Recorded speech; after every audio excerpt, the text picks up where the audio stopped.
Halo sahabatku, apa kabarnya hari ini? Semoga kalian semua selalu dalam keadaan sehat, bahagia, dan dilimpahkan banyak rezeki ya. Senang sekali rasanya, bisa kembali menyapa kalian di channel Cerita Momo.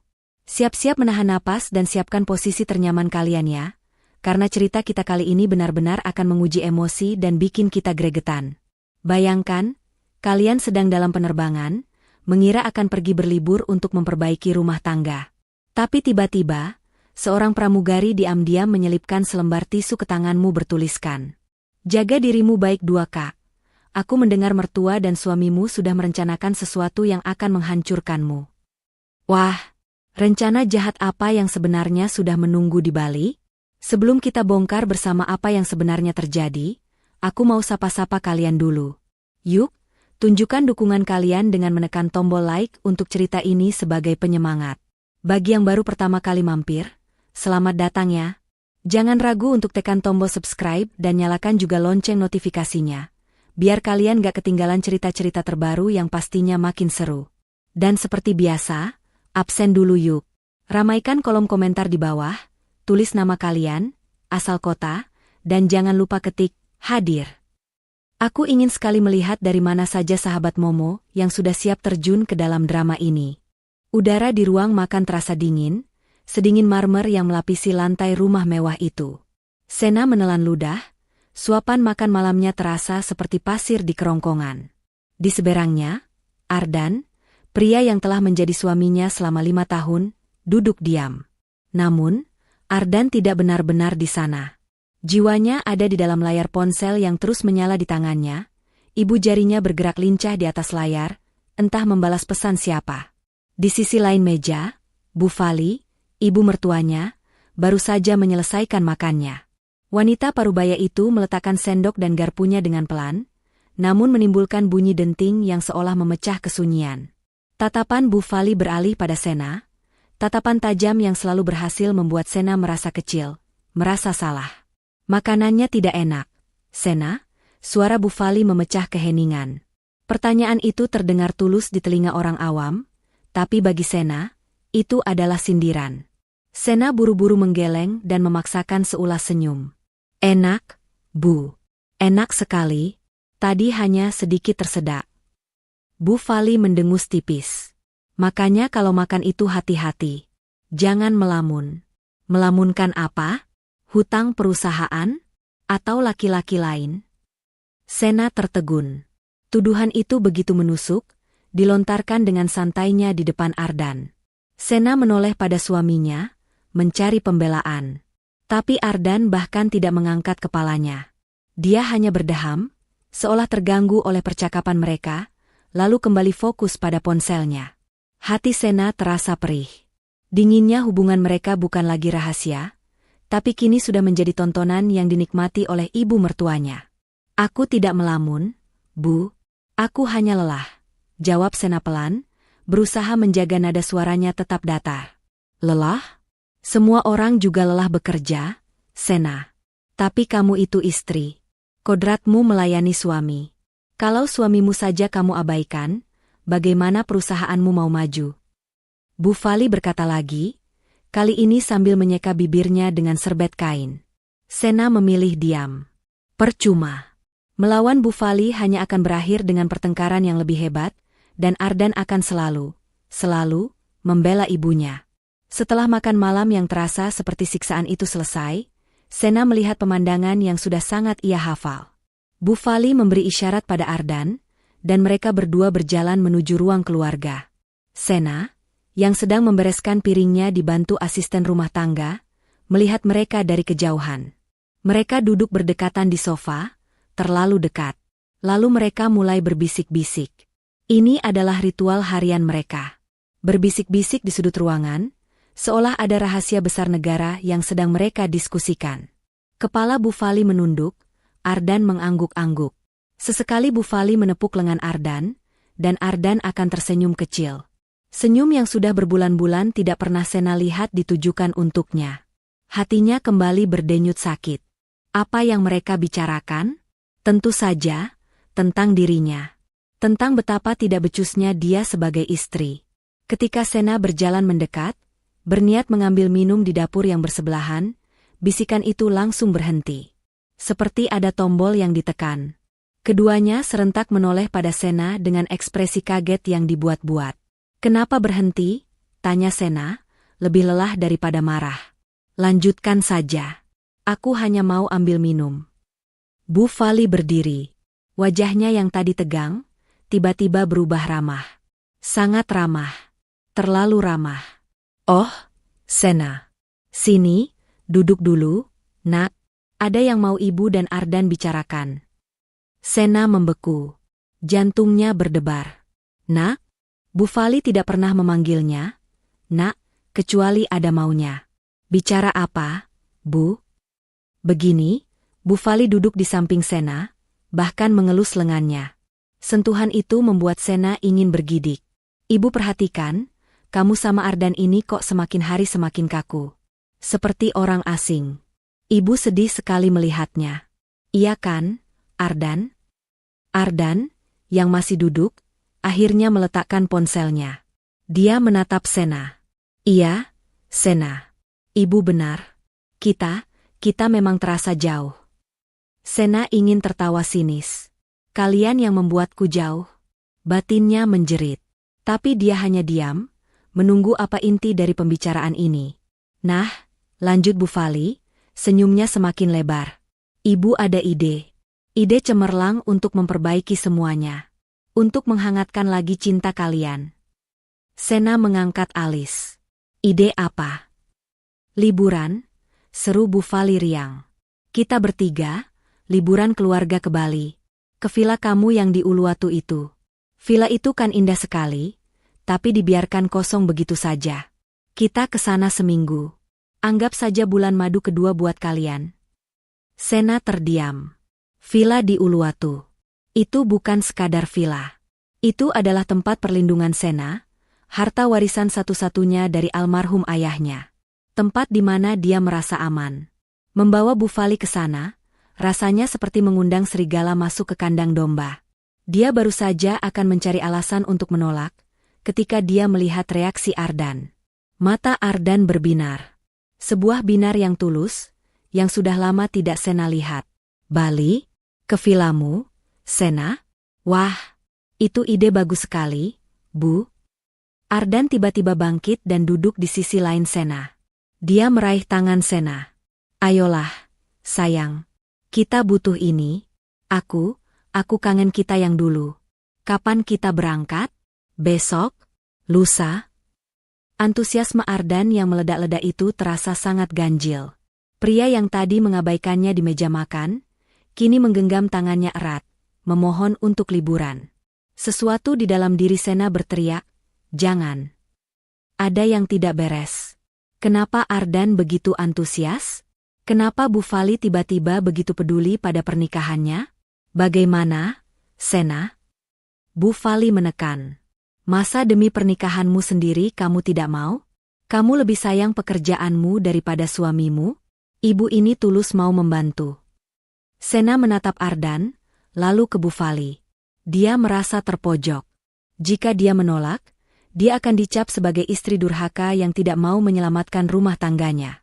Tapi jika dia setuju, firasatnya mengatakan dia sedang berjalan menuju sesuatu yang buruk. Namun, melihat binar di mata Ardan, setitik harapan nekat muncul di hatinya. Mungkin ini memang yang kami butuhkan. Mungkin aku saja yang terlalu negatif." Dengan helaan napas panjang, Sena memaksakan senyum. "Baiklah, Bu. Kita ke Bali." "Yes." Ardan berseru, lalu langsung memeluk Sena singkat. "Aku urus tiketnya sekarang juga." "Pasti seru." Bu Fali bertepuk tangan pelan. "Nah, begitu dong, nak. Ibu senang sekali." Malam itu, saat Sena berbaring sendirian di ranjangnya, Ardan beralasan harus mengurus pekerjaan di ruang kerjanya. Dia tidak bisa tidur. Antusiasme Arsena yang berlebihan tadi terus terngiang. Firasat buruk itu menolak pergi. Seharusnya dia bahagia akan berlibur. Tapi kenapa hatinya justru merasa dia baru saja menandatangani surat persetujuan untuk bencana yang akan datang? 3 hari berlalu begitu cepat. Firasat buruk yang dirasakan Sena di ruang makan malam itu tidak kunjung hilang. Firasat itu justru semakin pekat, menggantung seperti awan badai di atas kepalanya. Pagi ini, mereka bertiga sudah berada di Bandara Soekarno-Hatta. Ardan tampak sangat bersemangat, mendorong troli berisi 3 koper besar, 2 diantaranya milik Bu Fali, sambil bersiul-siul kecil. Bu Fali berjalan di samping anak laki-lakinya, sibuk mengomentari segala sesuatu. Kenapa antrean check-in prioritas ini lambat sekali? Petugasnya tidak becus, gerutunya, padahal mereka baru mengantre 2 menit. Sena berjalan sedikit di belakang mereka, menarik kopernya sendiri. Dia merasa seperti orang asing yang terpaksa ikut dalam tur keluarga yang canggung. Selama di mobil menuju bandara, Ardan dan Bu Fali lagi-lagi asyik berbisik. Saat Sena bertanya apa yang mereka bicarakan, Ardan hanya tertawa dan berkata, "Rahasia. Nanti juga kamu tahu di Bali. Kejutan buat kamu, sayang." Kata, "sayang," itu terdengar hambar dan penuh kepalsuan di telinga Sena. Kejutan.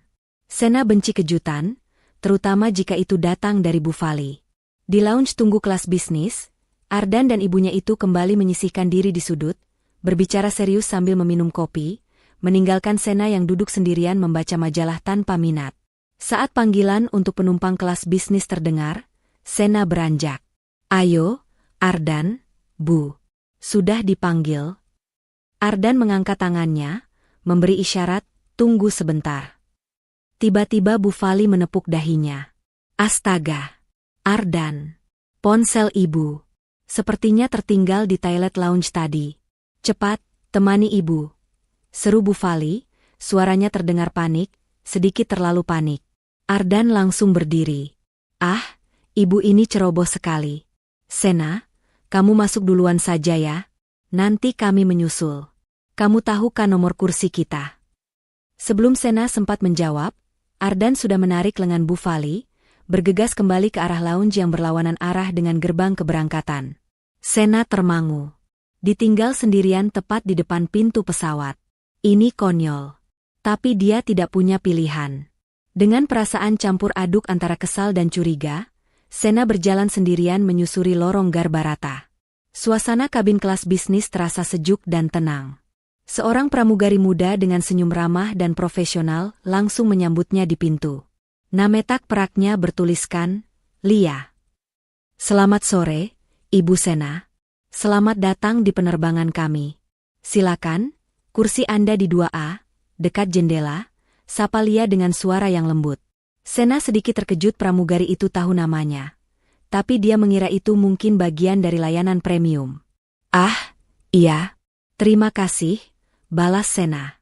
Saat Sena hendak menyimpan tas tangannya di kompartemen atas, Lia dengan sigap membantunya.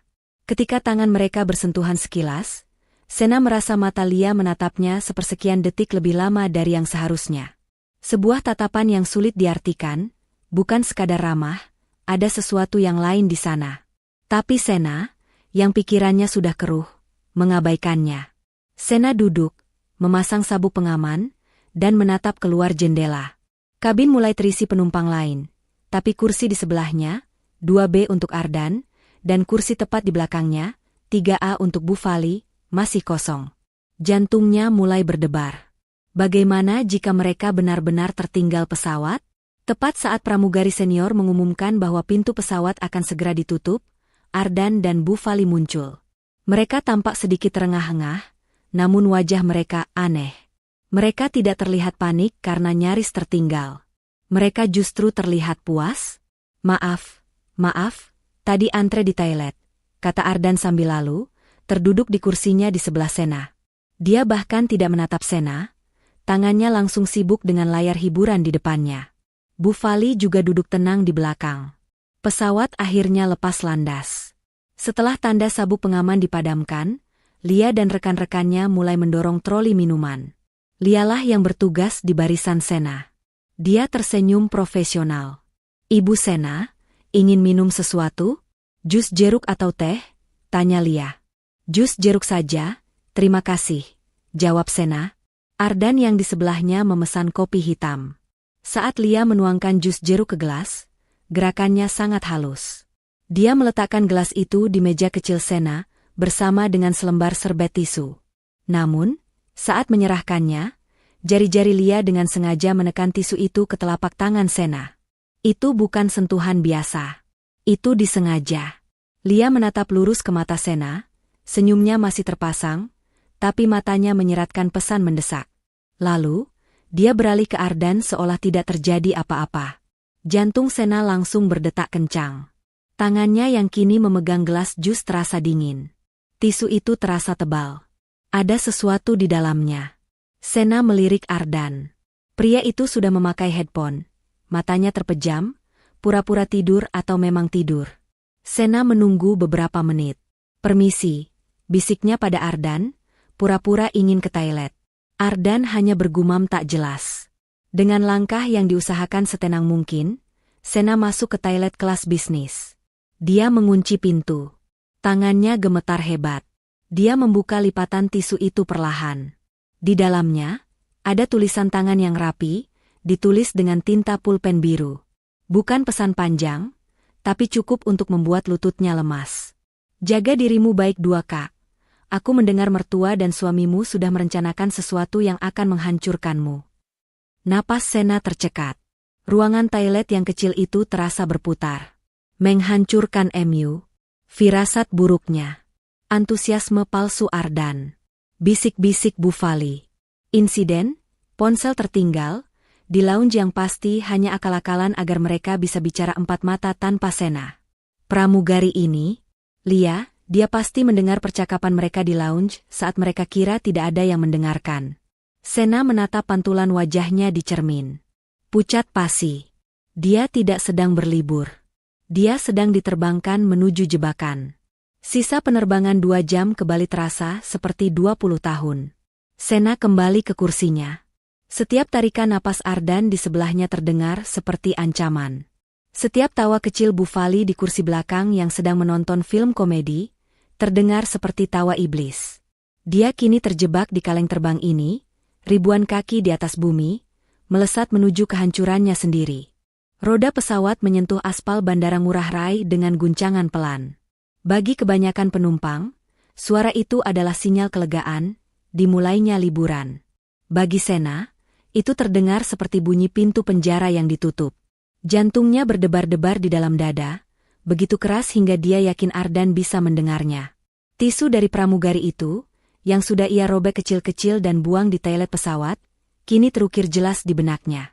"Akan menghancurkanmu." "Apa? Bagaimana? Di sini? Di pulau surga ini? Akhirnya sampai," seru Ardan, suaranya terdengar terlalu gembira. Dia melepaskan sabuk pengamannya, bahkan sebelum tanda di atas kepala padam. Udaranya pasti segar. Bufali di belakangnya ikut terkekeh. "Benar. Ibu sudah tidak sabar ingin bersantai. Perjalanan tadi melelahkan sekali." Sena hanya mengangguk kaku. Dia membiarkan Ardan dan Bufali keluar dari barisan kursi terlebih dahulu. Saat melewati pintu pesawat, dia mencari-cari sosok Lia, sang pramugari. Tapi Lia tidak ada di sana. Mungkin gilirannya sudah selesai, atau mungkin dia sengaja menghindar. Sena merasa sendirian. Benar-benar sendirian. Di area pengambilan bagasi, suasana palsu itu semakin menjadi-jadi. Ardan yang biasanya tidak sabaran dan akan menyuruh sopir atau Sena yang mengurus koper, kini berdiri tegak di depan conveyor belt. "Biar aku saja, sayang. Kamu duduk saja di sana," katanya pada Sena, sambil menunjuk kursi tunggu. Bahkan Bufali ikut menimpali. "Iya, Sena. Wajahmu pucat sekali. Kamu duduk saja, biar Ardan yang urus. Anggap ibu dan Ardan ini sedang melayanimu." Pelayanan. Kata itu terdengar seperti racun. Sena hanya menggeleng. "Aku tidak apa-apa, Bu. Aku tunggu di sini saja." Dia harus tetap waspada. Dia tidak boleh terlihat lemah. Dia harus mengawasi setiap gerakan mereka. Ketika koper-koper mereka, yang sebagian besar milik Bufali, muncul, Ardan dengan sigap mengangkat semuanya ke troli. Perjalanan dari bandara menuju vilanya di Uluwatu terasa seperti adegan film yang berjalan lambat. Mereka duduk di dalam mobil mewah yang sudah dipesan Sena. Ardan duduk di depan, di samping sopir, sementara Sena duduk di belakang, diapit oleh Bu Fali. Posisi yang sangat tidak nyaman. Bu Fali, anehnya, justru banyak bicara. Dia mengomentari pura-pura kecil di pinggir jalan, wisatawan asing, bahkan bentuk awan. Indah sekali ya, Bali ini. Pantas saja villa kamu di sini harganya selangit. Kamu pintar sekali, Sena, investasi, puji Bu Fali. Sena hampir tersedak ludahnya sendiri. Pujian? Dari Bu Fali? Seumur hidup pernikahannya, Bu Fali hanya pernah mengkritik cara Sena mengelola uang, menganggap bisnis Sena hanyalah hobi buang-buang waktu. Terima kasih, Bu, jawab Sena singkat, matanya menatap lekat jalanan di depan. Ardan menoleh dari kursi depan. Tentu saja istriku pintar, Bu. Makanya aku cinta, katanya, sambil mengedipkan sebelah matanya pada Sena lewat kaca spion. Sena merasakan mual. Cinta. Kata itu terdengar begitu murah diucapkan oleh bibir Ardan. Nah, makanya, sambung Bu Fali lagi, kali ini suaranya merendah. Dia mencondongkan tubuhnya lebih dekat ke Sena. Karena kamu pintar, kamu juga harus tahu kapan waktunya istirahat. Kamu itu terlalu lelah bekerja. Lihat, kantung matamu itu. Makanya liburan ini penting. Kamu harus rileks. Serahkan semuanya pada Ardan. Serahkan semuanya. Kalimat itu lagi. Firasat Sena semakin buruk. 45 menit kemudian, mobil memasuki gerbang kayu raksasa yang familiar. Vilanya. Mahkota senja, begitu ayahnya menamainya. Villa ini adalah bentengnya, tempat perlindungannya. Tapi saat dia melangkah keluar dari mobil dan mencium aroma dupa bercampur bunga Kamboja yang biasa menyambutnya, hatinya tidak merasakan kedamaian. Dia merasakan bahaya. Wow! Seru Ardan, seolah baru pertama kali ke sana. Tempat ini, gila. Jauh lebih indah dari fotonya. Kamu benar-benar menyembunyikan surga ini, Sena? Sena tidak menjawab. Dia sibuk mengawasi staf villa, Pak Made dan istrinya, yang keluar menyambut mereka dengan ramah. Selamat datang kembali, Ibu Sena. Selamat datang, Bapak, Ibu, sapa Pak Made. Sebelum Sena sempat berkata apa-apa, Ardan sudah melangkah maju, menjabat tangan Pak Made dengan sok akrab.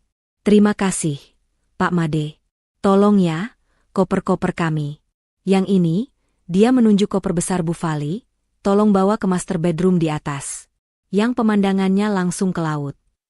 Langkah Sena terhenti. Ardan, panggilnya, suaranya sedikit meninggi. Kamar master itu kamarku. Ardan dan Bu Fali menoleh bersamaan. Bu Fali memasang wajah kaget yang dibuat-buat. Oh, astaga, Sena. Maafkan Ibu. Ibu tidak tahu. Ardan, kamu ini bagaimana? Kan Ibu tadi bilang, Ibu di kamar tamu saja. Tidak, Bu. Ardan tertawa, merangkul ibunya. Ibu pantas dapat yang terbaik. Lagi pula, Ardan kini menatap Sena dengan tatapan yang sulit diartikan. Kita kan mau, bulan madu. Lagi, sayang. Kita bisa pakai kamar tamu di dekat kolam. Lebih privat. Sena ingin berteriak. Mereka tidak hanya menginvasi rumahnya, mereka mengambil alih kamarnya. Tapi di depan para staf, dia tidak mau membuat keributan. Dengan napas tertahan, dia mengangguk pelan. Terserah. Mereka masuk ke ruang keluarga utama yang terbuka, dengan pemandangan kolam renang infinity, yang seolah menyatu dengan lautan biru di bawah tebing. Indah, tapi mencekam. Tepat saat Sena meletakkan tas tangannya, Ardan menghampirinya dari belakang. Tangan pria itu mendarat di bahunya yang kaku. Kamu pasti lelah, Sena, bisik Ardan di telinganya. Jari-jarinya mulai memijat bahu Sena dengan gerakan yang dulu terasa menenangkan, namun kini terasa menjijikan. Sena menegang. Rileks, sayang. Nikmati saja. Saat itu, Bu Fali keluar dari area dapur, tersenyum lebih lebar dari sebelumnya. Sena, Ardan, Ibu sudah siapkan makan malam spesial nanti. Ibu sudah telepon catering langganan Ibu dari Jakarta untuk kirim bahan-bahan premium ke sini. Ibu sendiri yang akan awasi masaknya. Khusus untuk merayakan kedatangan kita. Sena membeku dalam pijatan palsu Ardan. Makan malam spesial. Villa yang diambil alih. Sikap yang terlalu manis. Ini semua adalah bagian dari rencana itu. Vilanya, tempat ramannya, telah diubah menjadi panggung sandiwara. Dan Sena adalah bintang utama yang tidak tahu apa akhir dari naskah mengerikan ini. Sena tidak tidur sama sekali malam itu. Dia berbaring kaku di kamar tamu dekat kolam, kamar yang indah namun terasa asing. Setiap suara jangkrik di luar, setiap debur ombak yang menghantam tebing di kejauhan, terdengar seperti langkah kaki yang mendekat. Peringatan di tisu itu berputar-putar di kepalanya. Menghancurkanmu. Bagaimana? Kapan? Rencana makan malam, spesial, yang disebut Bufali malam ini? Apakah mereka akan meracuninya? Sena menggeleng, itu terlalu murahan, terlalu kentara. Rencana mereka pasti lebih licik. Pagi datang membawa cahaya matahari Bali yang cemerlang, namun bagi Sena, cahaya itu terasa menusuk dan mengejek. Dia keluar kamar mendapati Ardan dan Bufali sudah duduk di meja makan di teras terbuka, menghadap kolam renang. Mereka tampak segar, tertawa-tawa sambil meminum kopi. Pemandangan itu membuat perut Sena mulas. Mereka terlihat seperti pasangan yang sedang berbulan madu, sementara dia adalah tamu tak diundang di rumahnya sendiri. Pagi, sayang, sapa Ardan, senyumnya terlalu lebar. Tidur nyenyak di kamar baru? Lebih nyaman kan di dekat kolam? Suara airnya menenangkan. Sena hanya bergumam, pagi, lalu mengambil sepotong nanas dari piring buah. Dia tidak percaya dia bisa tidur di master bedroom yang kini ditempati mertuanya. Kamar itu satu-satunya tempat di villa yang memiliki brankas pribadi tempat dia menyimpan dokumen-dokumen penting villa. Sial, batinnya. Dia terlalu lelah saat tiba kemarin untuk memikirkannya. Sena, ayo, sarapan yang banyak, kata Bufali, nadanya seperti seorang ibu yang peduli. Nanti siang kamu harus santai. Duduk saja di tepi kolam, baca buku. Biar pikiranmu segar. Ibu dan Ardan mau ke dapur, mau cek bahan-bahan dari catering untuk nanti malam. Ibu tidak mau acara spesial kita rusak gara-gara hal sepele. Sena mengangguk pelan. Skenario yang sempurna. Mereka sengaja memberinya waktu sendirian. Mereka sengaja menyuruhnya bersantai di area yang paling terbuka dan paling terlihat di villa ini, kolam renang. Mereka ingin aku ada di sana, pikir Sena. Baik, akan aku ikuti permainan kalian. Setelah sarapan, Ardan dan Bufali benar-benar menghilang ke area servis di belakang. Sena, mengenakan kaftan longgar, duduk di salah satu kursi santai di bawah payung besar. Dia pura-pura membaca buku, tapi matanya tidak lepas dari sekelilingnya. Dia mengawasi Pak Made yang sedang merapikan taman di kejauhan, mengawasi gerbang masuk dari sudut matanya. Hening. Terlalu hening. Hanya ada suara angin laut. Setengah jam berlalu. Tepat ketika Sena mulai berpikir dia salah duga, dia mendengarnya. Bukan suara dari gerbang depan, tapi suara langkah kaki santai di teras batu di sisinya. Seorang pria muncul dari arah sayap villa yang lain, seolah-olah dia baru saja keluar dari salah satu kamar tamu di sana, padahal Sena tahu semua kamar itu kosong. Pria itu tinggi, berkulit sawo matang cerah, mungkin blasteran, dan sangat tampan. Dia hanya mengenakan celana pendek pantai, memamerkan tubuhnya yang atletis. Dia tersenyum pada Sena. Senyum yang sangat akrab. Sena langsung duduk tegak. Jantungnya berhenti berdetak sejenak. Ini dia. Pria itu berjalan mendekat, dengan percaya diri. Sayang, akhirnya kamu di sini. Aku kangen, katanya, suaranya terdengar renyah dan penuh kerinduan. Sena membeku. Dia tidak kenal pria ini. Sama sekali. Pria itu kini berdiri tepat di depannya, menaunginya dari matahari. Dia mengulurkan tangan, seolah ingin menyentuh pipi Sena. Peringatan Lia berdesing di telinga Sena. Merencanakan sesuatu? Ini adalah rencana itu. Jebakan? Tepat sebelum jari pria itu menyentuhnya, Sena mundur satu langkah, membuat kursi santainya berderit. Maaf, kata Sena, suaranya ia paksa terdengar dingin dan datar. Anda siapa? Pria itu tertawa pelan, seolah Sena baru saja melontarkan lelucon. Ayolah, jangan pura-pura. Ini aku, Marco. Kamu marah karena aku baru datang sekarang? Maaf, tadi ada urusan. Dia mencoba lagi, melangkah lebih dekat. Saya tidak kenal, Marco, kata Sena tegas. Matanya melirik cepat ke balkon master bedroom di lantai 2. Dan benar saja. Dia melihatnya. Sekilas. Tirai di sana bergerak, dan dia bisa melihat siluet Ardan dan Bu Fali. Mereka sedang menonton. Mungkin merekam. Mereka mengharapkan Sena panik. Mereka mengharapkan Sena berteriak, mendorong pria ini, menangis. Mereka mengharapkan adegan pertengkaran sepasang kekasih gelap yang bisa mereka gunakan sebagai bukti. Bukti perselingkuhan.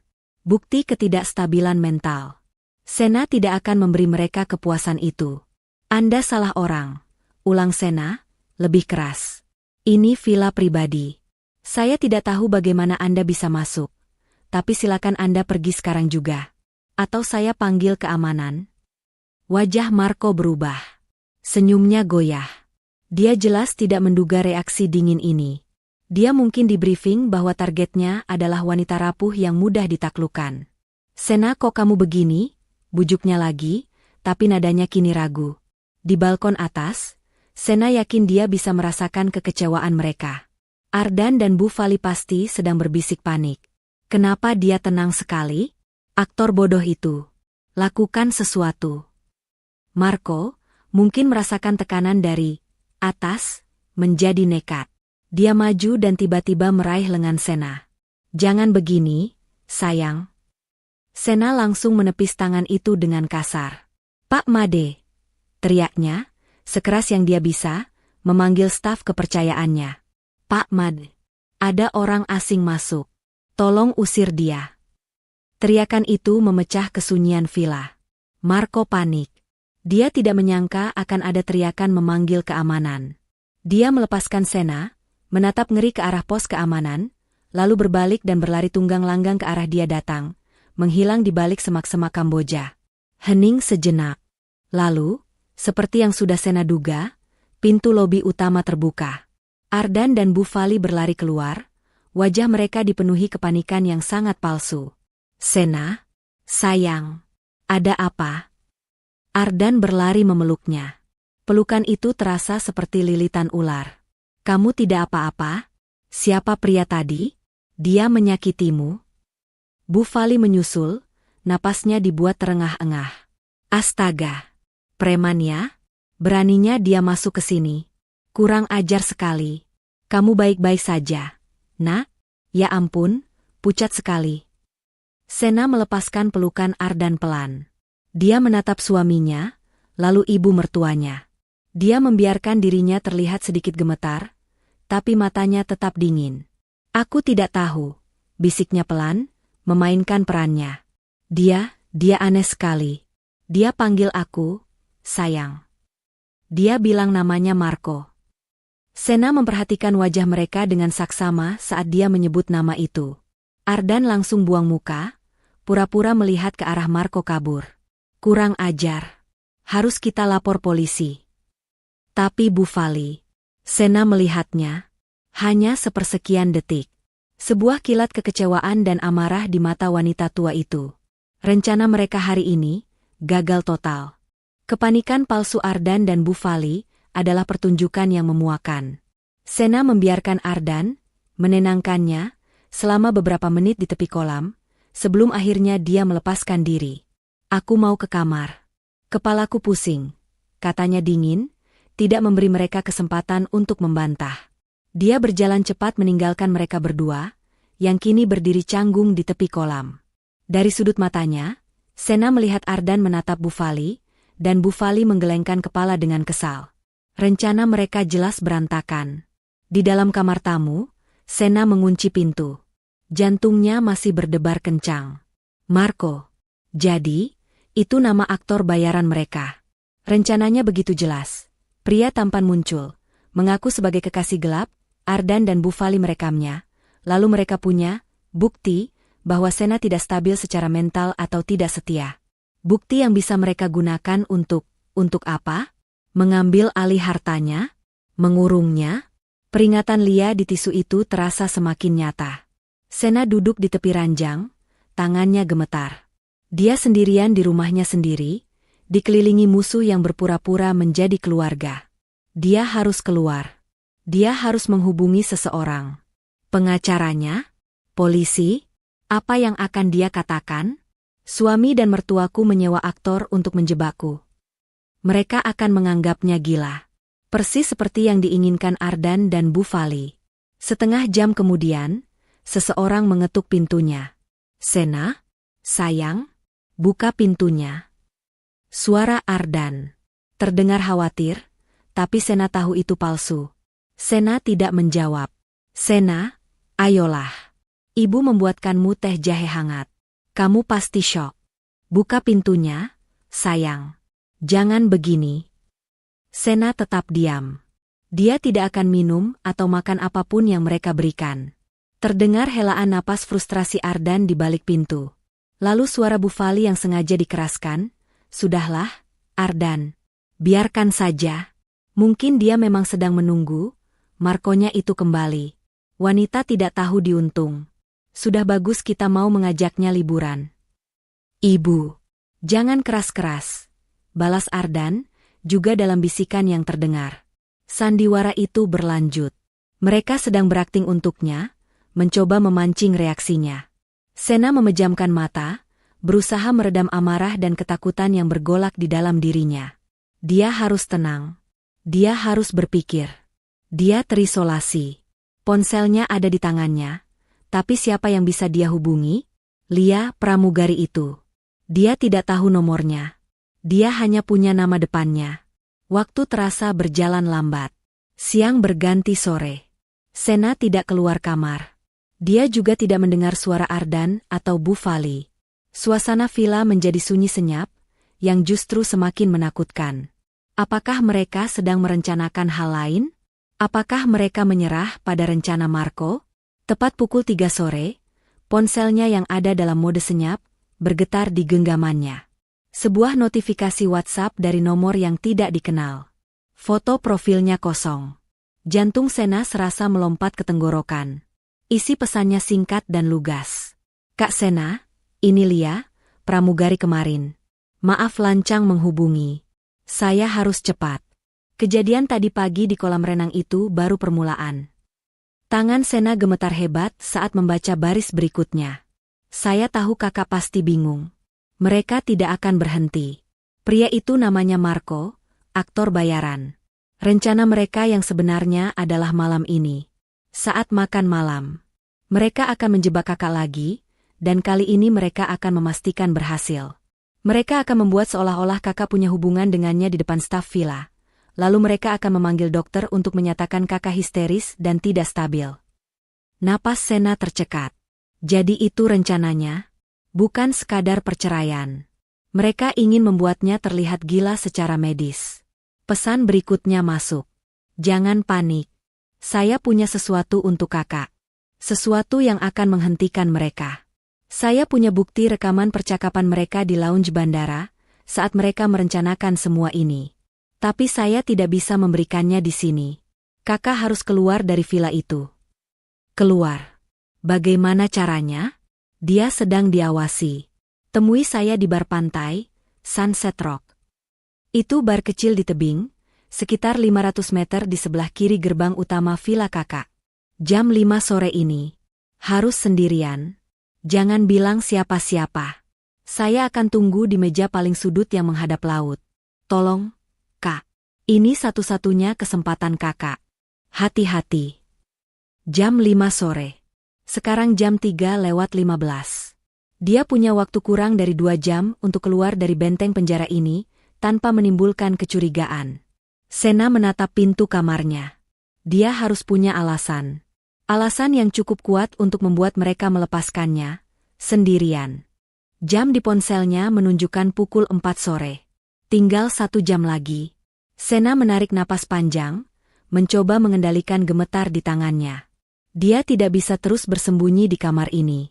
Dia harus keluar, dan dia harus punya alasan yang tidak bisa dibantah oleh Ardan dan Bu Fali. Alasan apa? Sakit? Mereka akan menawarkan obat, atau lebih buruk, memanggil dokter, mungkin dokter palsu yang sudah mereka siapkan. Marah? Mereka akan menggunakannya sebagai bukti ketidakstabilannya. Lalu, sebuah ide muncul.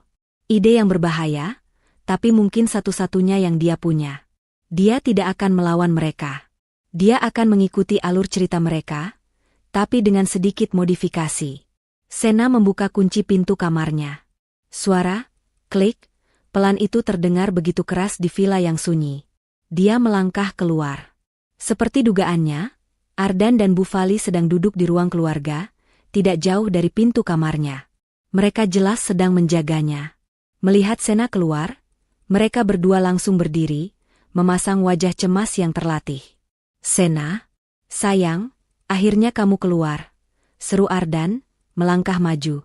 Kami khawatir sekali. Kamu baik-baik saja? Mau makan sesuatu? Sena menatap suaminya.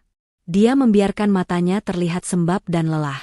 Aku butuh udara segar, katanya, suaranya sengaja dibuat sedikit serak. Bufali mendekat, melipat tangan di depan dada. Udara segar? Di luar panas, Sena.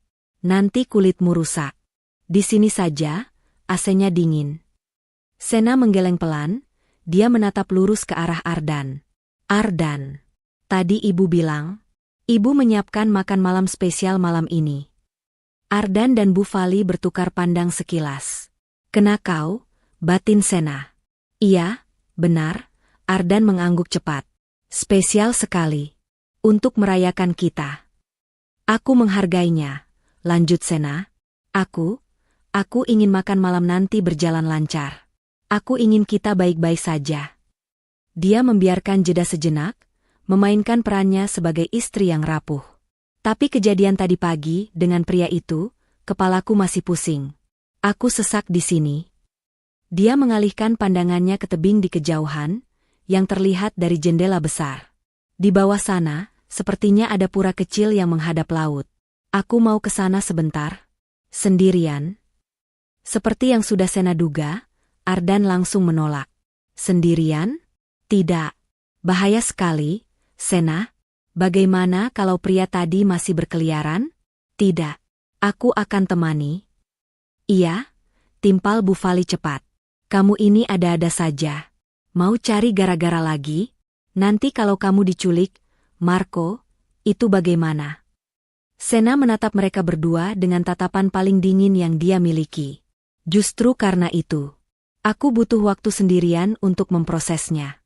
Kalau kamu ikut, aku tidak bisa berpikir jernih. Aku mohon, Ardan. Ketika Ardan tampak ragu, Sena mengeluarkan kartu asnya. Kalau aku tidak boleh pergi menenangkan diri sebentar, batalkan saja makan malamnya, katanya tegas. Batalkan semuanya. Aku akan pesan tiket pulang ke Jakarta sekarang juga. Aku sudah muak. Ancaman itu mengena. Sena melihat kepanikan di mata Bufali. Rencana mereka jelas berpusat pada makan malam spesial itu. Jika Sena pulang sekarang, semua skenario mereka hancur. Ardan dan Bufali kembali bertukar pandang.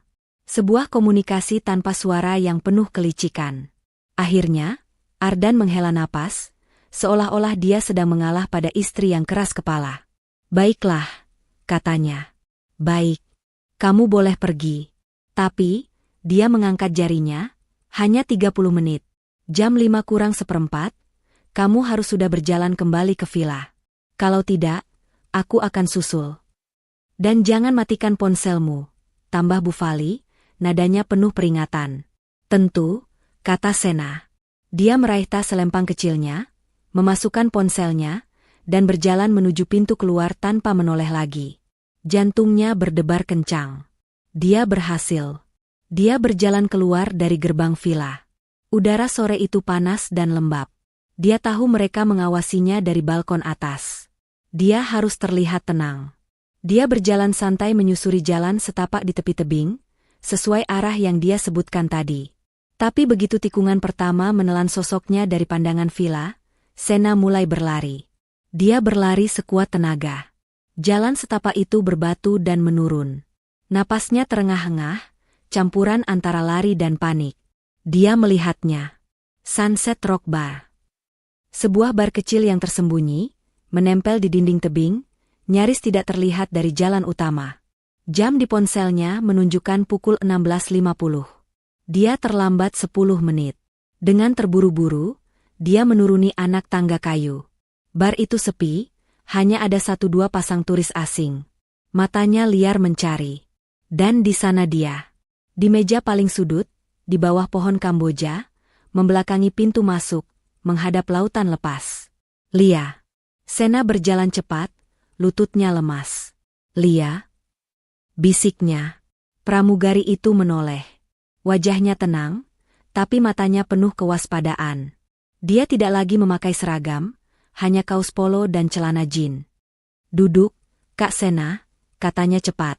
Tidak banyak waktu. Mereka pasti memberi kakak batas waktu. 30 menit, kata Sena sambil menjatuhkan diri di kursi, napasnya masih tersengal. Mereka setuju aku pergi. Bagus, kata Lia. Mereka pasti berpikir kakak sedang labil dan butuh ruang, persis seperti yang mereka harapkan untuk rencana nanti malam. Lia mencondongkan tubuhnya. Kak, maaf saya harus mengatakan ini cepat. Kakak harus tahu siapa saya sebenarnya. Ini bukan kebetulan. Sena mengerutkan kening. Apa maksudmu? Ardan dia sepupu saya, kata Lia. Sena merasa seolah baru saja disiram air es. Apa? Bu Fali adalah kakak kandung dari almarhumah ibu saya. Lanjut Lia, matanya berkilat menahan amarah. Tapi Bu Fali dan keluarganya tidak pernah menganggap kami ada. Mereka membuang ibu saya karena menikah dengan pria yang dianggap tidak sederajat. Saat ibu saya sakit keras, Bu Fali tidak mau membantu sepeser pun. Ibu saya meninggal.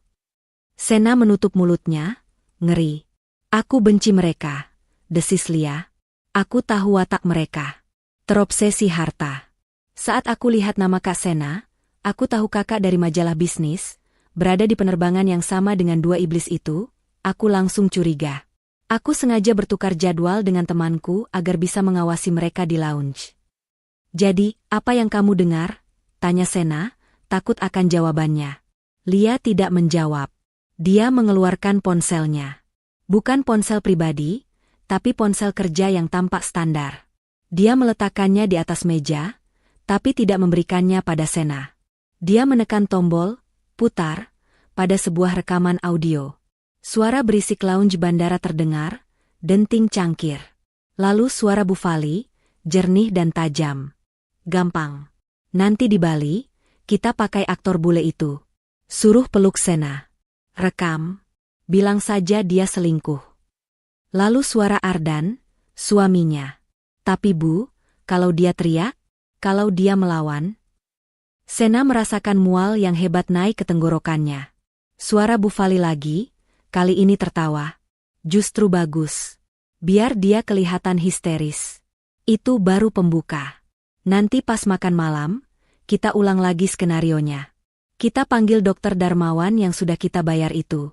Bilang saja depresi Sena kambuh. Kita tunjukkan videonya. Dokter itu bisa langsung tanda tangan surat yang menyatakan Sena tidak kompeten secara mental. Gila. Asetnya, vilanya, semua bisa kita ambil alih atas nama perwalian. Kamu yang jadi walinya, Ardan. Selesai. Hartanya aman di tangan kita. Rekaman itu berhenti. Sena menatap kosong ke lautan. Perwalian, bilang aku gila. Mereka mau mengurungku. Bisik Sena, suaranya bergetar hebat. Benar, kata Lia. Mereka mau mengambil semuanya. Lia mengambil flash drive kecil dari sakunya. File rekamannya ada di sini. Dan di ponselku. Aku sudah kirim salinannya ke email amanku. Dia menyerahkan flash drive itu ke tangan Sena yang terkepal. Kak, sekarang kakak harus kembali. Waktu kakak hampir habis. Jangan tunjukkan kakak tahu apa-apa. Ikuti permainan mereka malam ini. Hadiri makan malam itu. Tapi sekarang, kakak punya senjatanya. Sena menggenggam flash drive itu erat. Rasanya dingin, keras, dan nyata. Lia, kamu. Aku hanya ingin keadilan untuk ibuku, potong Lia cepat. Dan aku tidak sudi melihat mereka menghancurkan wanita lain. Sekarang pergi, Kak. Cepat. Dan hati-hati. Jalan kembali ke villa terasa seperti perjalanan terpanjang dalam hidup Sena. Flash drive kecil di genggamannya terasa panas, seolah membakar kulitnya. Benda kecil itu adalah senjatanya, tiket kebebasannya, sekaligus bukti pengkhianatan paling menjijikan yang pernah ia alami. Jantungnya berdebar-debar, bukan lagi karena takut, tapi karena adrenalin. Dia harus menyembunyikan ini. Dia menyelipkan flash drive itu ke dalam saku tersembunyi di lapisan dalam tas selempangnya, di bawah tumpukan tisu. Jam di ponselnya menunjukkan pukul 17.10. Dia sengaja berjalan pelan, mengatur napasnya. Dia harus terlihat seperti orang yang baru saja berjalan-jalan santai, bukan orang yang baru saja menerima amunisi untuk perang. Saat dia tiba di gerbang villa, Ardan sudah berdiri di sana. Tangan pria itu bersedekap di dada, wajahnya pura-pura cemas. "Sena, kamu dari mana saja? Sudah hampir 40 menit. Ibu cemas sekali." Sena menatap suaminya. Wajah yang dulu ia cintai, kini terlihat seperti topeng monster. "Aku hanya duduk-duduk di tebing. Menikmati pemandangan," jawab Sena datar. Bu Fali muncul di belakang Ardan. "Bagus sekali ya. Disuruh menenangkan diri malah keluyuran. Kami ini khawatir. Bagaimana kalau, Marco, itu datang lagi?" sindirnya. "Sudahlah, Bu," potong Ardan, dia merangkul Sena, rangkulan yang terasa dingin. "Yang penting Sena sudah kembali dengan selamat. Ayo, sayang, masuk. Mandi, bersiap-siap. Ibu sudah menyiapkan segalanya untuk makan malam spesial kita." "Iya," Sena mengangguk pelan, melepaskan rangkulan Ardan. "Aku ke kamar dulu." Di kamar tamu, Sena mengunci pintu. Dia mengambil flash drive itu dan menyembunyikannya di tempat yang tidak akan pernah mereka pikirkan. Di dalam batang maskara waterproof cadangan miliknya yang masih baru, di dalam kotak riasnya. Aman. Dia mandi lama, membiarkan air panas mengguyur tubuhnya, mencoba mencuci perasaan jijik. Dia menatap pantulannya di cermin. Wajahnya pucat, tapi matanya menyala. Mereka mengharapkan wanita rapuh yang hancur. Mereka mengharapkan korban. Malam ini, mereka akan mendapatkannya. Tapi bukan Sena korbannya. Pukul 7 malam. Teras utama villa telah disulap. Meja makan besar ditutup taplak linen putih bersih. Lilin-lilin mahal menyala di setiap sudut. Dan puluhan lampu taman kecil berpendar seperti kunang-kunang di antara pohon Kamboja. Staf catering, yang jelas didatangkan khusus oleh Bu Fali, bergerak tanpa suara, menyajikan minuman pembuka. Pemandangannya romantis, jika saja tujuannya bukan untuk menghancurkan hidup seseorang. Ardan, mengenakan kemeja linen biru muda, menarik kursi untuk Sena. "Silakan, ratuku," katanya sambil tersenyum. Senyuman yang membuat Sena ingin muntah.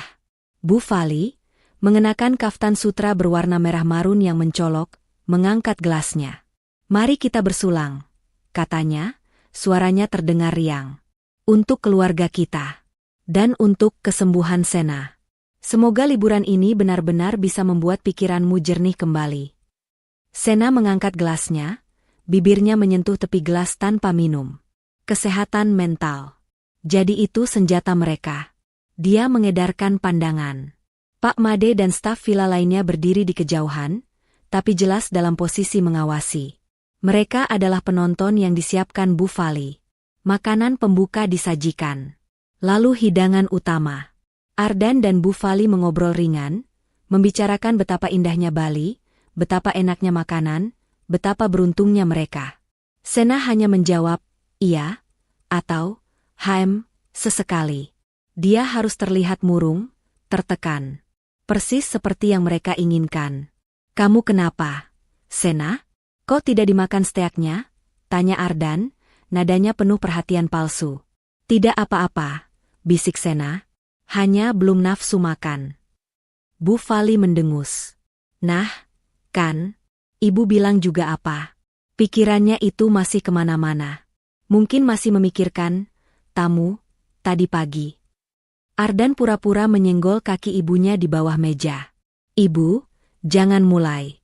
Kita kan mau bersenang-senang." Saat itulah makanan penutup disajikan. Creme brulee dengan hiasan buah beri. Tepat ketika Sena baru saja mengangkat sendok kecilnya, kekacauan itu dimulai. "Sena!" Suara teriakan itu memecah keheningan malam.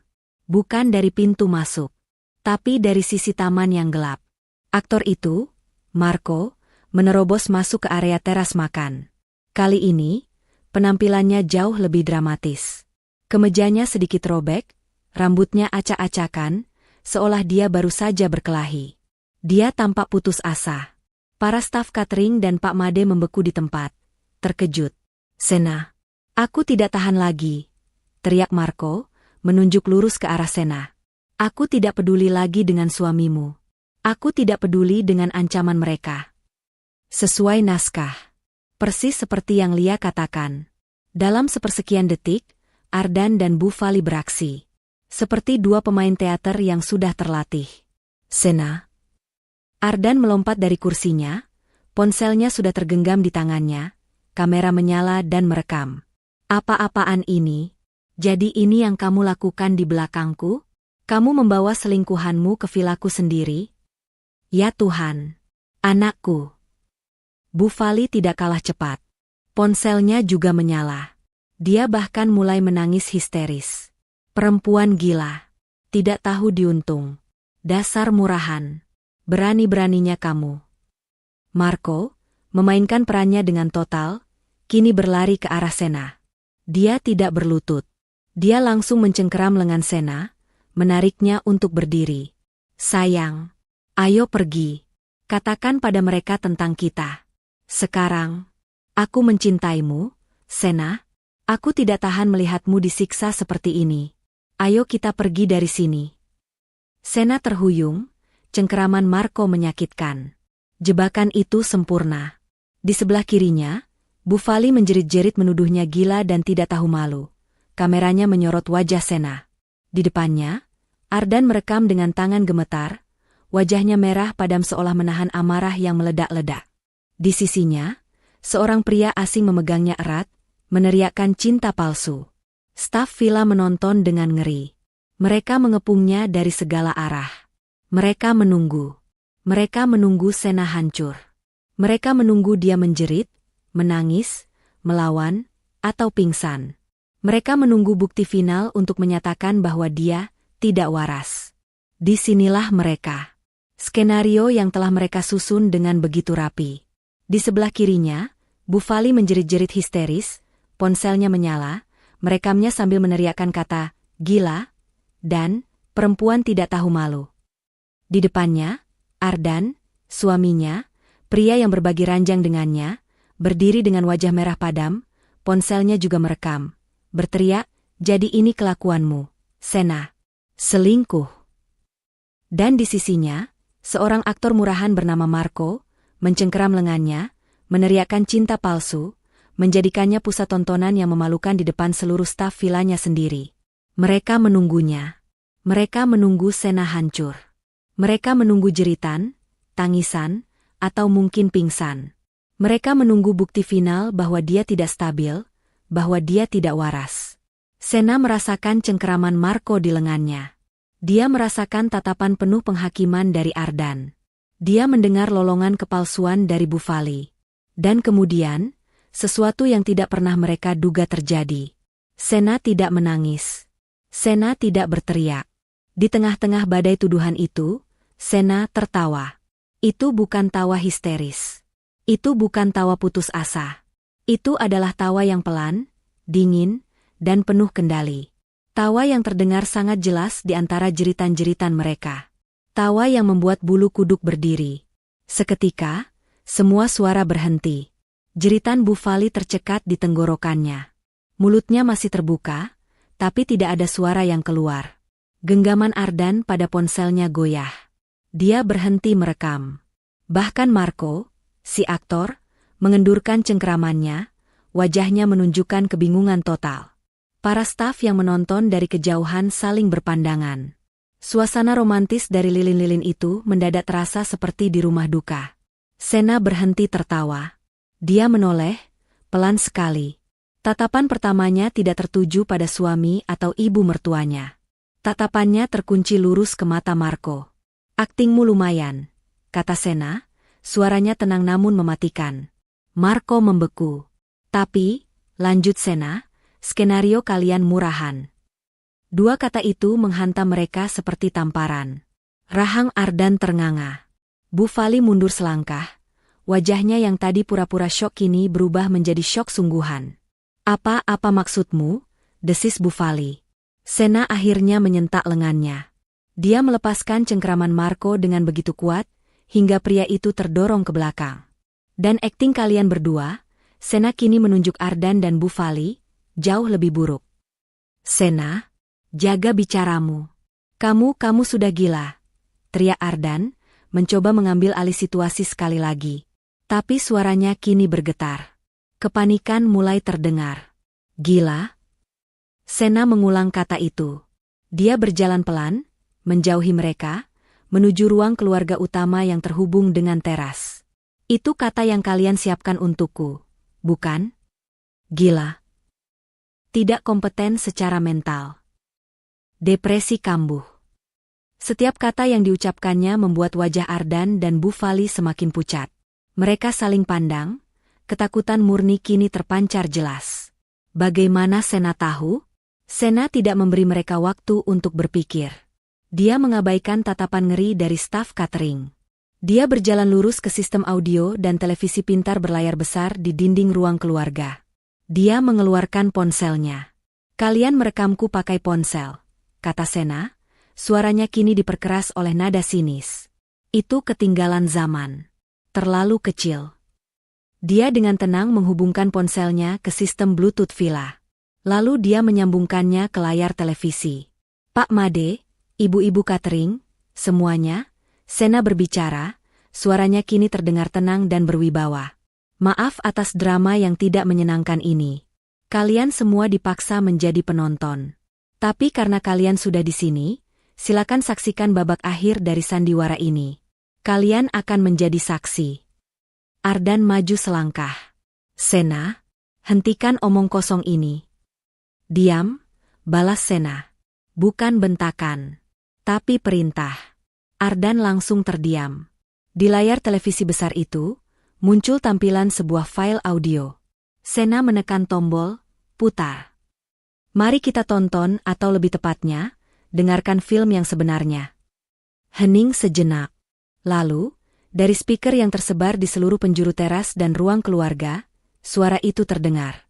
Suara berisik lounge bandara. Denting cangkir. Pengumuman penerbangan. Dan kemudian suara Bu Fali. Jernih, tajam, dan penuh kelicikan. Gampang. Nanti di Bali, kita pakai aktor bule itu. Suruh peluk Sena. Rekam. Bilang saja dia selingkuh. Bu Fali terkesiap. Tangannya menutup mulutnya. Wajahnya pucat pasi. Lalu, suara Ardan menyahut. Suara suaminya. Tapi Bu, kalau dia teriak, kalau dia melawan. Pak Made dan staf villa lainnya menatap Ardan dengan ngeri dan jijik. Ardan mulai gemetar. Rekaman itu terus berlanjut. Suara Bu Fali tertawa. Justru bagus. Biar dia kelihatan histeris. Itu baru pembuka. Nanti pas makan malam, kita ulang lagi skenarionya. Kita panggil dokter Darmawan yang sudah kita bayar itu. Bilang saja depresi Sena kambuh. Kita tunjukkan videonya. Dokter itu bisa langsung tanda tangan surat yang menyatakan Sena tidak kompeten secara mental. Gila. Asetnya, villanya, semua bisa kita ambil alih atas nama perwalian. Kamu yang jadi walinya, Ardan. Selesai. Hartanya aman di tangan kita. Rekaman itu berakhir. Sunyi. Suara yang tersisa hanyalah debur ombak di kejauhan dan napas Ardan yang terengah-engah seperti ikan kehabisan air. Orang pertama yang bergerak adalah Marco. Sadar bahwa dia baru saja terekam sebagai bagian dari konspirasi kriminal besar, dia tidak menunggu aba-aba. Dia berbalik, melompati pagar tanaman pembatas, dan lari tunggang langgang menuruni tebing, menghilang dalam kegelapan. Tidak ada yang peduli padanya. Mata semua orang tertuju pada Ardan dan Bu Fali. Itu palsu. Bu Fali yang pertama menemukan suaranya, meski melengking panik. Rekaman palsu. Editan. Dia menjebak kita. Sena, kamu iblis. Kamu yang merencanakan ini. Ardan tidak berkata apa-apa.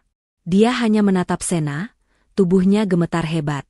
Dia menatap istrinya seolah baru pertama kali melihat wujud aslinya. Sena mematikan televisi. Dia berjalan kembali ke teras. Dia berhenti tepat di depan suaminya. Palsu. Sena mengangkat alisnya. Mau aku putar rekaman CCTV dari lounge bisnis bandara? Yang dengan jelas menunjukkan kalian berdua duduk di meja nomor 12, pada jam 4 sore, 3 hari yang lalu, memakai baju yang sama persis seperti yang terekam di ponselku. Bu Fali terdiam. Kalian mau menyebutku gila, bisik Sena. Suaranya kini penuh dengan amarah yang dingin. Kalian mau mengambil alih hidupku. Kalian mau mengurungku. Atas nama perwalian. Sena menatap Ardan, lalu beralih ke Bu Fali. Sekarang, siapa yang terlihat gila? Wajah Ardan pucat seperti kertas. Lututnya bergetar hebat, dan dia terhuyung mundur, hampir menabrak meja makan yang penuh dengan hidangan mewah yang kini mendingin. Bu Fali, di sisi lain, tampak seperti patung lilin yang mulai meleleh di bawah panas. Wajahnya yang penuh riasan kini luntur oleh keringat dingin, matanya melotot tidak percaya pada layar televisi yang sudah mati. Keheningan yang pecah tadi kini kembali, 1000 kali lebih berat, hanya diisi oleh suara debur ombak yang seolah mengejek mereka. Para staf catering dan Pak Made berdiri kaku, wajah mereka campuran antara ngeri, kasihan, pada Sena, dan jijik, pada Ardan dan Bu Fali. Ardan? Sena memanggil nama suaminya. Suaranya tidak keras, tapi di tengah kesunyian itu, terdengar seperti cambukan. Ardan tersentak. Dia menatap Sena, tapi tidak bisa fokus. Matanya bergerak liar. Sena, aku itu tidak seperti. Tidak seperti apa? Ardan, potong Sena. Tidak seperti yang aku dengar? Atau tidak seperti yang kamu rencanakan? Tiba-tiba, Bu Fali menemukan kembali suaranya, bukan lagi penyangkalan, tapi amarah murni seorang predator yang terpojok. Iblis! Jeritnya, menunjuk Sena dengan jari gemetar. Kamu iblis, Sena? Kamu yang merencanakan ini semua. Kamu menjebak kami. Kamu menjebak suamimu sendiri. Di mana otakmu? Kamu pikir kami bodoh? Kamu pasti sudah merencanakan ini sejak di Jakarta. Sena menatap ibu mertuanya. Oh, katanya pelan. Jadi, menurut ibu, aku yang salah? Karena aku tidak cukup bodoh untuk dijebak. Kurang ajar. Bu Fali mencoba menerjang, tapi Ardan, dalam sisa-sisa kesadarannya, menahan lengan ibunya. Ibu, cukup. Cukup. Kenapa cukup? Pekik Bu Fali, kini meronta di pegangan anaknya. Lihat, dia sudah gila. Apa ku bilang? Dia tertawa sendiri. Dia bicara sendiri. Dia membuat rekaman palsu. Dia yang gila. Rekaman CCTV lounge bandara juga palsu. Bu, tanya Sena tenang. Dan saat itulah Ardan hancur. Bukan karena amarah, tapi karena kekalahan total. Dia melepaskan Bu Fali dan jatuh berlutut di lantai teras yang dingin. Sena? Panggilnya, suaranya kini pecah. Dia mulai merangkak pelan, seperti pengemis, mendekati kaki Sena. Sena sayang, ampun aku mohon. Bu Fali berhenti berteriak. Dia menatap anaknya yang kini bersujud di kaki menantunya dengan tatapan ngeri. Bukan aku, Sena. Isak Ardan, air mata dan ingus membasahi wajahnya. Bukan aku, ibu. Ini semua ide ibu. Aku hanya sayang ibu, dia terus menekanku. Aku tidak mau, Sena, sungguh, tapi dia bilang ini satu-satunya cara agar kita aman. Pemandangan itu begitu menjijikan hingga Sena harus mundur selangkah. Pria yang dia cintai, pria yang berjanji akan melindunginya, kini merangkak di kakinya, menyalahkan ibunya sendiri dalam upaya paling pengecut untuk menyelamatkan diri. Sayang. Sena mengulang kata itu, nadanya penuh racun. Kata itu sudah tidak ada artinya di mulutmu, Ardan. Berdiri. Tidak. Aku tidak akan berdiri sebelum kamu memaafkanku. Ardan kini memeluk kaki Sena, menempelkan wajahnya di sana. Maafkan aku, Sena. Aku salah. Aku akan ceraikan, tidak. Maksudku, aku akan usir ibu. Aku akan usir dia. Kita mulai lagi dari awal, ya? Kita berdua? Di villa ini? Aku cinta kamu, Sena, aku cinta. Permisi, Ibu Sena. Suara baru. Tenang, profesional, dan sangat familiar. Suara itu memotong isak tangis Ardan. Ardan mendongak. Bu Fali menoleh kaku ke arah lobi. Di sana, di bawah cahaya lampu lobi yang terang, berdiri Lia. Pramugari itu. Dia tidak lagi memakai seragam, hanya kemeja rapi dan celana panjang. Tapi dia tidak sendirian. Dia diapit oleh 2 orang petugas keamanan internal villa yang berbadan tegap. Lia berjalan tenang melintasi teras, langkahnya mantap, tidak terpengaruh oleh pemandangan Ardan yang berlutut atau Bu Fali yang mematung. Dia berhenti beberapa langkah dari mereka. "Halo, Tante Fali," sapa Lia, suaranya dingin. Wajah Bu Fali berubah dari pucat menjadi seputih kapur. "Lia, kamu, apa yang kamu lakukan di sini?" "Halo juga, Kak Ardan."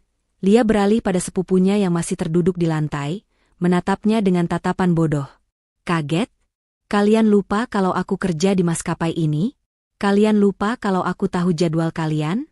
Kalian pikir, kalian bisa merencanakan kejahatan di lounge bandara sekeras itu, dan tidak ada yang dengar?" Lia menoleh pada Sena, memberinya anggukan hormat.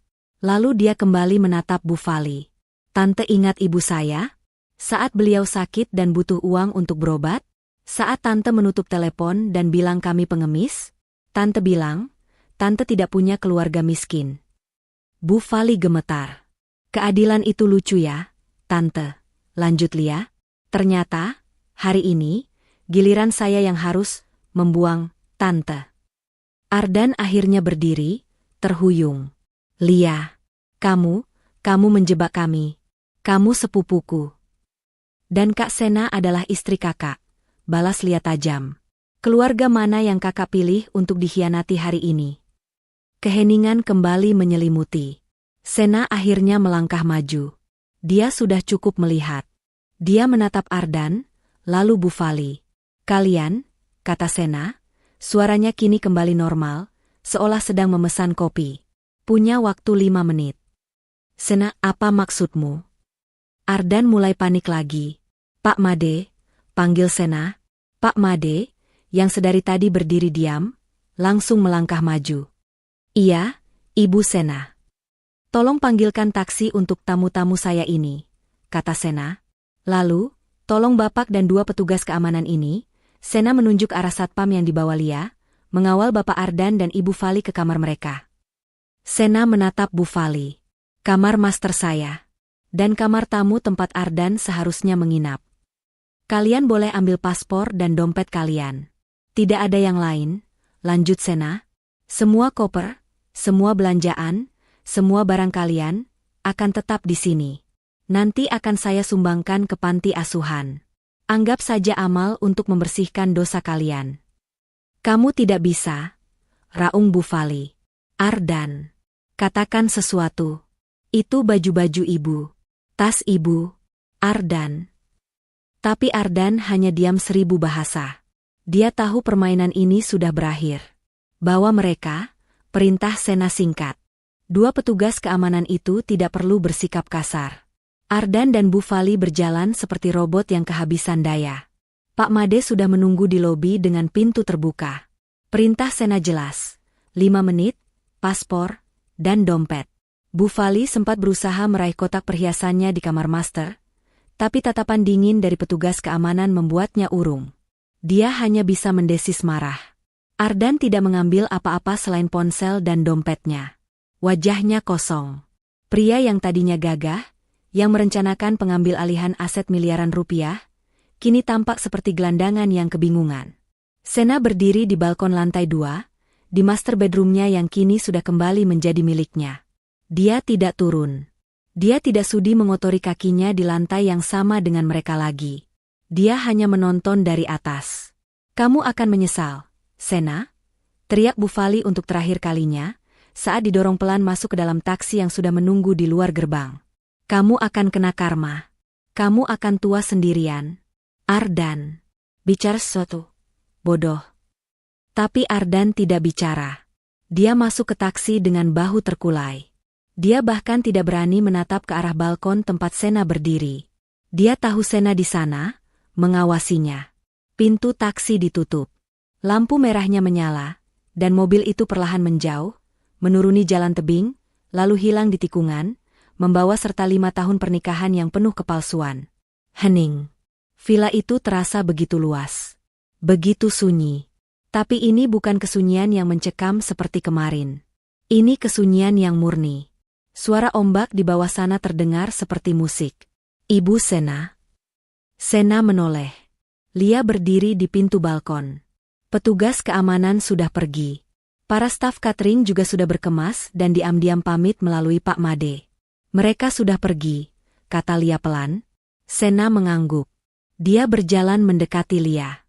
Tanpa berkata apa-apa, Sena memeluk pramugari muda itu. Lia, yang kaget, awalnya kaku, namun kemudian membalas pelukan itu. Aku tidak tahu harus berterima kasih bagaimana. Lia, bisik Sena, suaranya akhirnya bergetar, menahan semua emosi yang tertahan. Kakak tidak perlu, balas Lia, melepaskan pelukan. Melihat wajah Tante Fali saat rekaman itu diputar, itu sudah cukup untuk membayar semua sakit hati almarhumah ibuku. Sena menatap Lia, gadis muda yang mempertaruhkan pekerjaannya demi keadilan. Tidak. Itu tidak cukup. Sena masuk ke kamarnya, membuka brankas yang untungnya tidak sempat mereka bobol, dan mengeluarkan sebuah buku cek. Kak, jangan, Lia mundur. Aku tidak mau uang. Ini bukan uang, kata Sena, sambil menuliskan sesuatu. Ini bukan bayaran. Ini modal.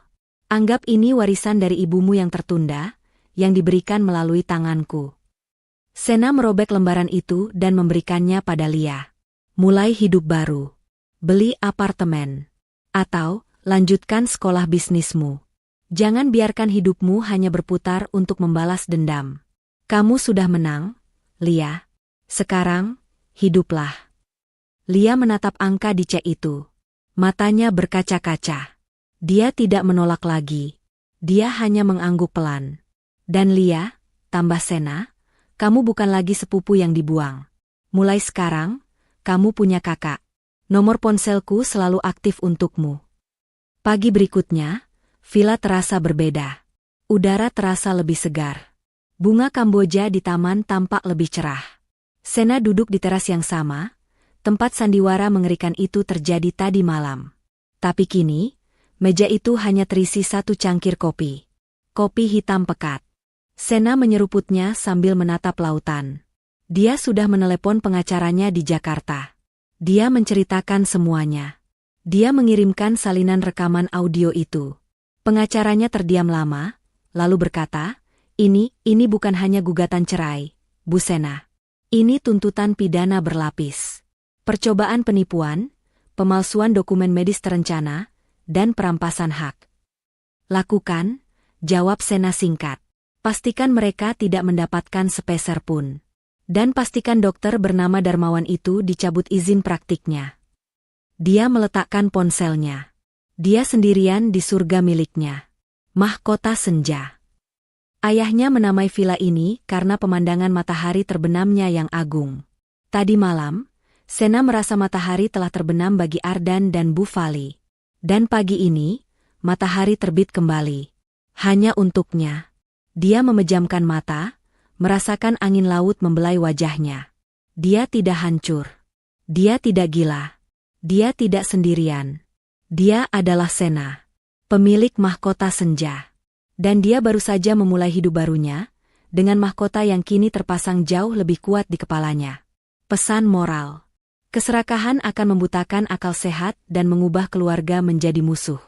Namun, jangan pernah meremehkan ketenangan seorang wanita yang teraniaya. Seringkali, di balik lemah lembutannya, tersimpan keberanian dan kecerdasan yang akan membongkar kejahatan paling licik sekalipun.